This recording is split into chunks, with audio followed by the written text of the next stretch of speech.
Good afternoon, students. Welcome to the session on data structures. In my feedback, so many of you are confused with your syllabus. So, in our BSc MPCS third semesters, we do have a subject called data structures. I have uploaded RDBMS videos before do this, but it is for BSc MPCS only, but it is computer applications, not for you people. We are computer science students, students. So in our third semester, we do have a subject called data structures. In our data structures, we have seen why we are studying this subject. Simply one reason is that in our daily life we will be working onto the computer by considering a lot amount of data. I can say in order to handle that data you need to know few terminologies which are related to your data. Okay, by using our data structures we will be manipulating our data, we will be storing our data, we will be manipulating our data elements in a more and more efficient manner, I can say.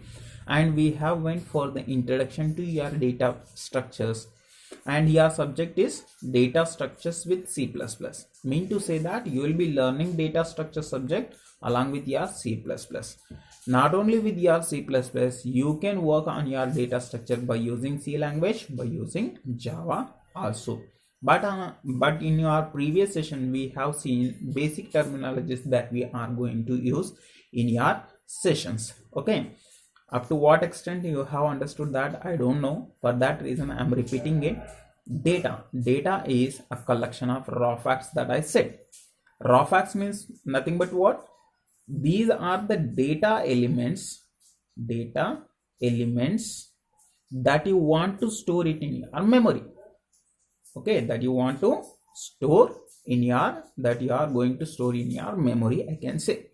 So how you people will be storing the data?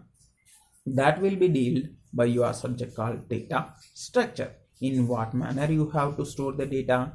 If you are storing in a different kind of styles, then it will be leading you to different problems. Okay, in order to not have any problems, in order to have more efficiency while you are using the data, we will study the subject called data structures. And we have seen the data example of, so we have seen, but simply I can say for you people, say if I am writing this computer, it is a meaningful word, but in case of data I said you people that it is a raw collection of elements. I am saying, say maybe it is of this form, RETUPMOC.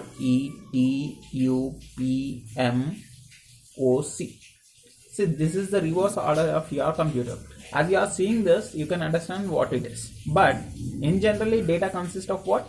Collection of characters. But we are not going to understand this. In order to understand this, we should process on the data. So that I will be getting what? Information. A processed data is called as information, I can say, like this. Okay, so I will be getting what? Computer. In other words, I can say that the data is also a piece of information that has to be processed in order to give some meaning to you people. Okay, this we have seen in our previous session. I think so it is clear now. If you are having any doubts, just let me know so that I can clarify you people, so that I can go for the next session. Okay, and after this we have discussed what? Okay, the data and information we have discussed. After this I can say this data will be of two kinds, I can say. Okay, one is atomic data,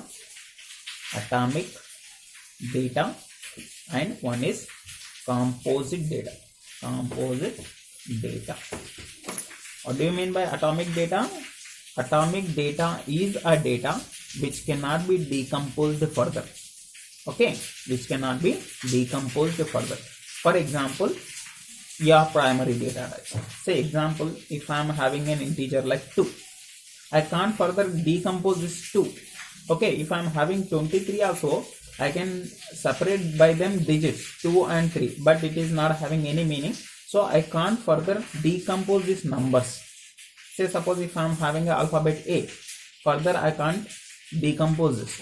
For that reason, we are calling that as what? Atomic data. And composite data, what do you mean by composite data? Composite data is the data which can be further decomposed by you people. Okay, decomposing means, say suppose for example, if you are taking a student record will consist of student information like roll number, name, address, etc. etc. Further you can decompose that. Only name, only address, they are meaningful. If you are decomposing them also, you are getting some information. Like that we will be having two kinds of data like atomic and composed data. Composite data I can say. And after this we have discussed, and after this I went forward one more topic called data structure. See, these are the basic things before going to your data structures. After that we have discussed your data structure. In your data structure, I said you people, the basic definition that you should remember is, it is a way of organizing the data, in your memory. Why I am telling you that in memory? In our data structure subject, we will be storing the data elements in your memory only. Okay, in your memory we are going to store our elements in a proper manner, so that we will be having the better efficiency. I can say efficiency in terms of what? In terms of time and space. What do you mean by time?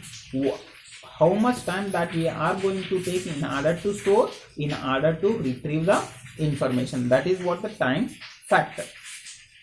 And then we are having space complexity. How much space you are taking in order to manage that data, how much space you are taking in order to delete that data, how you are utilizing the space in order to manage that particular data. That we will be seeing it in case of what? Your data structure. And simply I can say data structure is a combination of elements, each of which is either a data type or another data structure.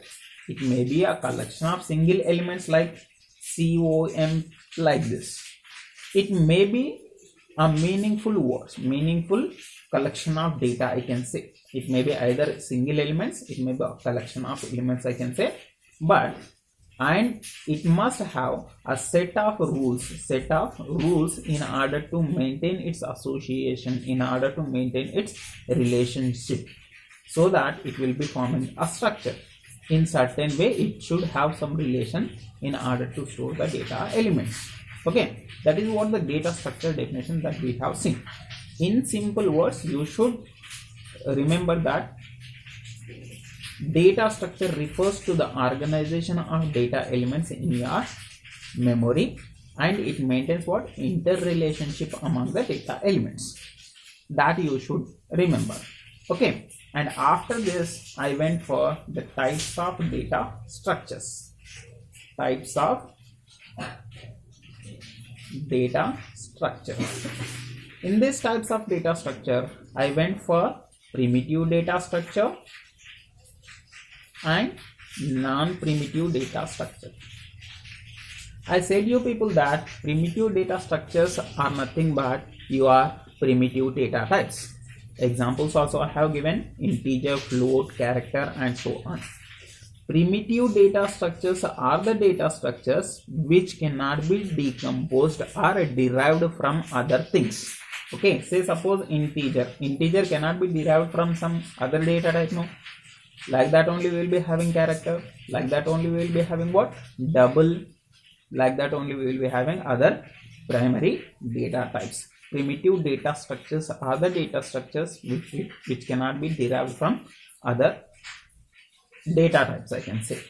And non-primitive data structures are the structures which can be derived from existing data type, I can say, existing structures, I can say simply. Okay, these non-primitive data structures are derived from existing structures, simply I can say that.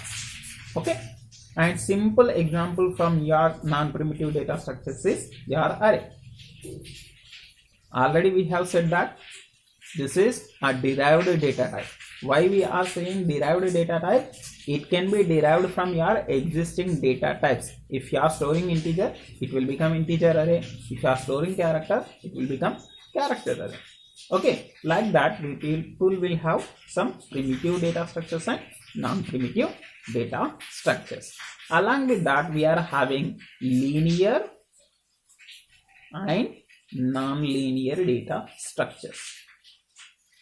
Linear and non-linear data structures. Linear data structures are the structures in which we are going to store our data in the linear manner, in the sequential manner. I can say sequential means like your array, one after the other we will be storing the data like this. Or else linear means we will be having some links. I will be storing one data and I will be having a link in order to store the next data. In order to store the next data, I will be having link. Like this, if you are having any sequential order, one after the other, if you are having some relation like this, then it will be called as linear data structure, I can say. Okay.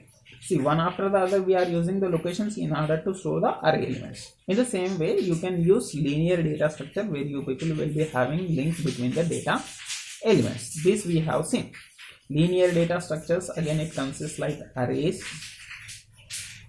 linear linked list, LL I can say, linear linked list, stacks and queues.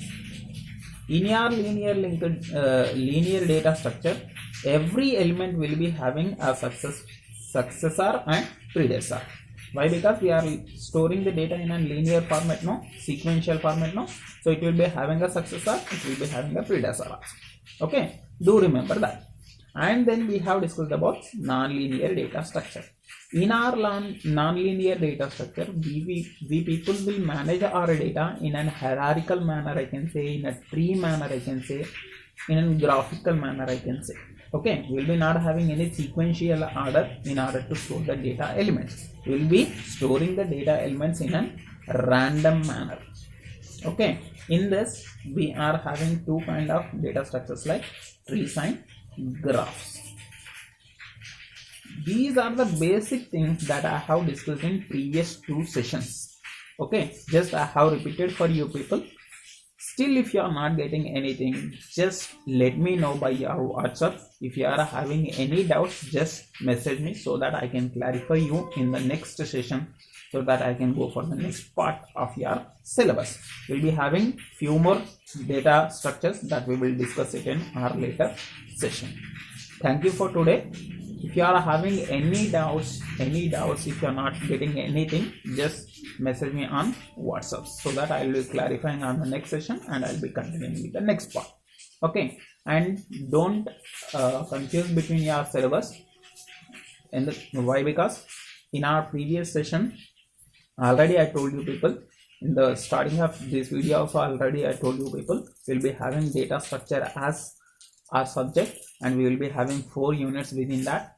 In that, the first unit will consist of introduction to your data structures, and we will be going for types of data structures, and then we will be going for algorithms, pseudocode, and then we will go for some arrays and how we will be using arrays, what are the types of arrays that we are having, how we will be managing the data elements within the arrays, and what are the basic operations that we could perform on arrays. That we will be seeing it in our first unit. And already I told you people what are the basic operations that we could perform on these particular data structures, like searching, sorting, insertion, deletion and updation. These are the basic operations that we could perform on your data structures. That's it for today. If you are having any doubts, just let me know by your messages or as comments in your video. Thank you, and I'm placing the notes which is related to this particular topic in your group. Just go through it, note it down, and I'll be asking you people when you come to your class. Okay, thank you.